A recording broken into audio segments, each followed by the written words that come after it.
What's going on, people? This is Kunal Bhatia back again at the Kunal Call. If you're looking at this video for the first time, if you're at the channel for the first time, please like, share, and subscribe to the channel.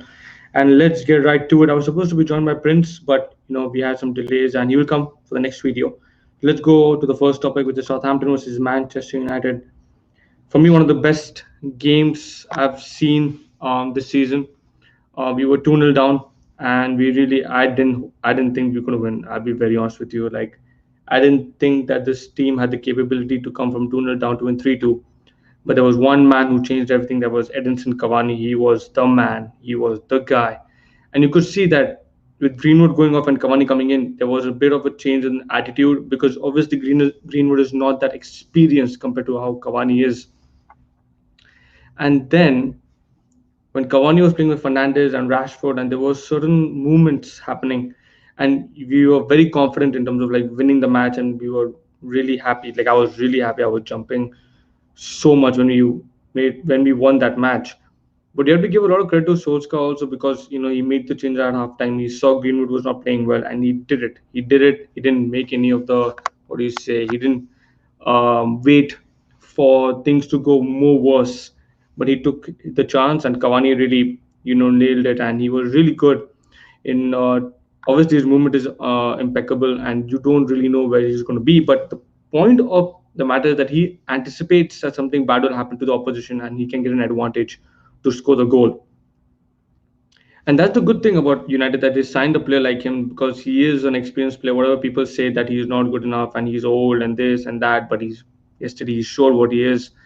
And as a United fan, I'm really happy that we won yesterday because we were 2-0 down and didn't expect United to come back. And in the second half, because in the first half we missed a lot of chances. It was poor defending yet again. How many times you would say this as a United fan? The way we defend is not good enough. It's really crazy in terms of like how we as fans know what the problem is, but the board or the manager is not really making any signings in terms of like we could have signed Upamecano. Maybe we'll go for him in January in the next year summer. Maybe that happens. Let's see. But 2-0 down defeat, and that turned into a 3-2 victory at Southampton. Again, it shows that this team can really go places if they really play well every single game like this. Like if they fight how they fought in the second half, they will win. So yeah, with the Southampton United against Southampton, James Ward-Prowse scored a beautiful free kick, beautiful. But Davide could have saved it. I don't know.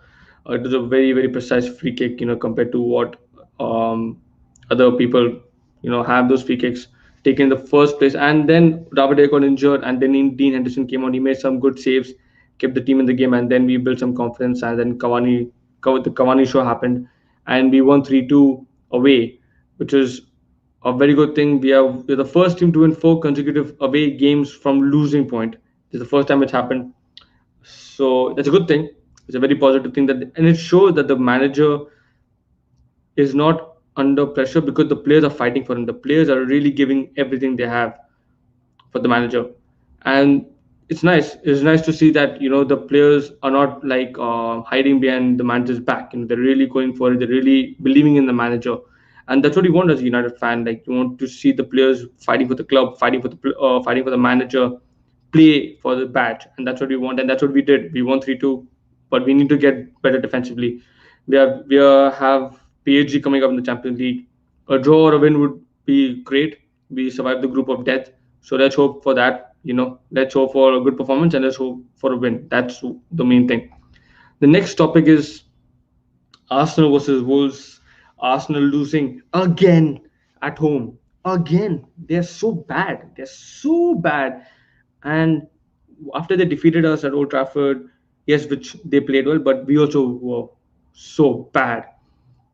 Arsenal now look like they don't want to score goals. I think they just want to come to training, go to the pitch, represent Arsenal, because the Arsenal I knew would never give up and they will every time fight for the points. But this team, there's no attitude in this team for Arsenal. There's nothing over here. Aubameyang is just there chilling and he's getting 350,000 per week and he's doing nothing. He is gone. He's finished. I like for now. Like I don't think he's going to score goals unless they get a creative player in the middle. Like obviously, like they are not they don't have Ozil, and whatever reason they don't have Ozil, they need to get him back because if they can, because he's such an important player, such a creative player, such a beautiful player. But whether it happened, I don't know. But Arsenal's defense, Arsenal midfield, in the forward, in Lacazette, bro, Lacazette is shit. I don't care what anyone says. Lacazette is so bad.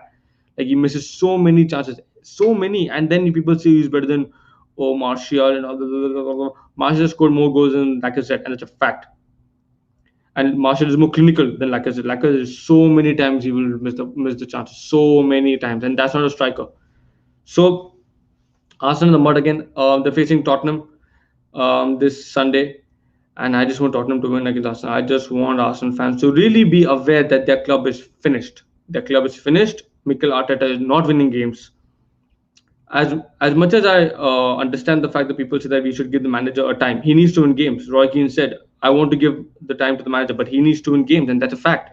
You need your manager to win games to get that time to get those signings, and his signings have to work. His signings were William from Chelsea, who is so bad. William, sorry, from Chelsea. He's so bad. He's so overrated right now because he's 30 years of age. He can't do anything. And then they have signed him from Chelsea, thinking that he will help them to reach the Champions League and then win the Champions League. That's what Willian said in his interview. So, which is kind of a joke.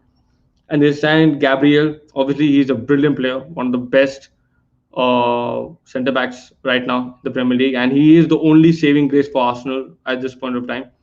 And then they have Partey, who is injured now, who is a very good player. They need him a lot, but I don't think he's injured for a long time. But they need to get Martinelli if he's back. Rumors are that he's back in training, so they need to get Martinelli back, and they really need to go and really start winning games. But I don't think they'll win against Tottenham. Tottenham, on the other hand, faced Chelsea, and Tottenham really were not that effective, but they had some chances. Even Chelsea were not that effective, but they had some chances.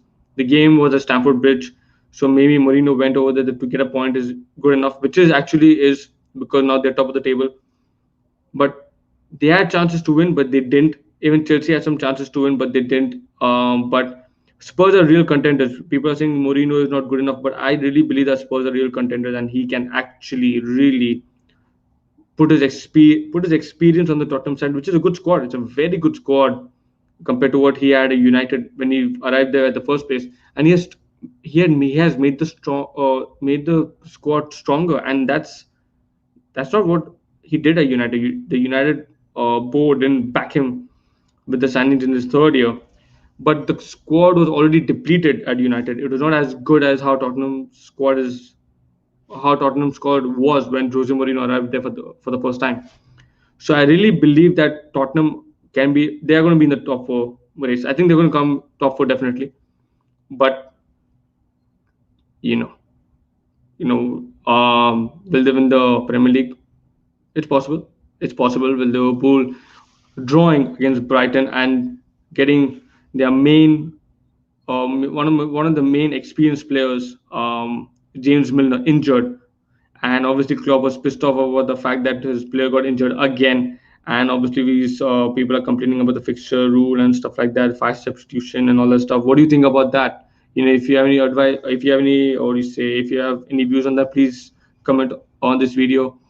And really, let's have a discussion whether you think that the Premier League should allow fast substitution rule, or they should go for a break for 1-2 weeks. Because yeah, that's one thing is that the players have been playing a lot of matches, so they're tired. The international matches don't make any sense. I don't think there'll be international matches till March. So yeah, now they have 4-5 months of really recovering with the club and really getting better and really being with the club instead of going out and just like getting COVID and stuff. When they go to their own country, there's no restrictions, or there are less restrictions, or they are really easy, and they don't take it as seriously as they take it when they are in England. So that's one thing. And the other thing is, Man City winning final against Burnley, but yesterday in the Champions League they drew 0-0 against Porto, and they qualified for the for the next round, for the round of 16. The last thing I want to talk about is Real Madrid and Inter Milan struggling in the Champions League. This is one of the I think one of the weirdest things happening, Real Madrid are third, bro. Real Madrid are third, like Inter Milan's fourth, and Borussia and Shakhtar Donetsk are first and second. And the next match will decide whoever wins those matches is in. And imagine if Real Madrid lose their match, they might go into the Europa League, or they might even get knocked out. They might not even go to the Europa League. And this is a team that had Ronaldo, Benzema, Bale, Tony Cruz, Modric, and they're not clicking. They're not really clicking, and that's a big worry for Zidane. And even Zidane, he is under pressure, a lot of pressure, because if you look at the lineup of Madrid, you know, a lot of there's no experience in the forward. Like only Benzema, the Odegaard, or 18, 20-year-old guy, 20-year-old kid, or Rodrigo, Asensio. These guys are not getting that chance as how Bale and Ronaldo did. And letting go of Bale for me was a bit of a risk by Zidane, and he's paying for it now because if you go look at the Real Madrid's bench, they have Isco. Isco's on the bench. I'm like, what is Casemiro's on the bench? Vinicius Junior's on the bench. So they have a lot of problems that they need. The next match is against, I think, against Borussia, and if they win that, yeah, the next match is against Borussia, and if they don't win, they're out. And Inter Milan is facing Shakhtar Donetsk, and they need to win their match as well. So it's very interesting what's going to happen in the Champions League. Liverpool won against Ajax, and they have qualified for the next round. And who else has qualified? Let's see in the standings of the Champions League. Bayern and Atletico have qualified. No, Atletico no. Bayern has qualified. Atletico is still, they can still go out, and RB Salzburg, they can still win. I think the next match is against Madrid. Yes. So whoever wins, if RB not Leipzig, RB Salzburg, if they win against Atletico Madrid, they will go to the next round. So this year Champions League is unbelievable. We spoke about Madrid and Inter Milan. We spoke about Man City and Porto. They're the only two teams will qualify, so that's done. Liverpool have qualified, but Atlanta and Ajax are still in the hunt, and they are facing each other next. And whoever wins that match will go to the next round. And if it's a draw, Atlanta will qualify. So Ajax really need to win this match to go to the next round. We have Chelsea with Sevilla, top of Group E, but they both are qualified already. They're both on 10 points, so that's not a big concern. Dortmund and Lazio, I think Dortmund is facing which team today? Dortmund is facing Lazio, and they're on how many points? They're on 9 points. Suppose if Dortmund lose and Club Brugge win, so they're on 7 points. So it still can go to a grand finale. I think Dortmund is facing who next in the Champions League? Lazio and Zenit. So they won't be facing what do you say, the third team, which is at 4 points, which is Club Brugge. So if Dortmund and Lazio play today and Lazio wins, they're on 11 points. Dortmund is on 9, and obviously Dortmund need to lose their game against Zenit for Club Brugge to. So for Club Brugge to qualify for the next round, they need to win 2 games, and they require Dortmund to lose 2 games. So it can be something can happen. Champions League, anything can happen. Their matches in 1 hour. So let's see what happens. Barcelona and Juventus are qualified. They are ahead of the other teams, and really they're going to go for the next week big match, Messi versus Ronaldo. I hope there's no COVID cases with Ronaldo or Messi. I hope this match happens because we all want it to happen. And I think these two teams are already qualified. The next Group H, Manchester United, RB Leipzig, PSG, and Istanbul. As I'm talking to you right now, RB Leipzig is winning 2-1. Istanbul just scored, and they're on 9 points with 5 matches played. And United and PSG are going to play today against each other. If United get a draw or a win, they qualify for the next round. And PSG might go to the Europa League. They will go to the Europa League because they need to win these 2 matches. They need to win. And I think United today will really go for the defensive structure. I think he'll play Fred McTominay, and he will really frustrate PSG, especially Neymar and Mbappe. And if he does that, then United will go for the counter attack with Cavani, with Rashford, with Greenwood and Fernandez, who's in good form, touchwood. So we really need to frustrate PH, because if we get 1-0, if you're ahead 1-0, they will go for the attack. And if they go for the attack, and if we defend well, we'll get counter-attacking situations and we can score maybe 2-3-0. That can happen. PG also can win, but I don't think it'll be. I think it'll be a draw. I think it'll be 1-1, maybe 0-0 also. Who knows? One team is desperate, one team is not. And if United and PSG draw, United will qualify for 10 points. PSG will be on 6. RB Leipzig will be on 9. PSG and Istanbul are facing each other next, and United versus RB Leipzig. If United win against RB Leipzig and PSG win against Istanbul, PSG will qualify because of goal difference. But if United and Leipzig have a draw, so United and Leipzig are going through, and PSG will be going to the Europa League. That can happen. I think, no, when if United draw today or if United win, it's game over for PSG. I think, because next week United and United and Leipzig will go for that draw, or maybe even United will field a very weak team against Leipzig because they would want to rest players, and they will just be like, you know what, we're already first, we don't care anymore.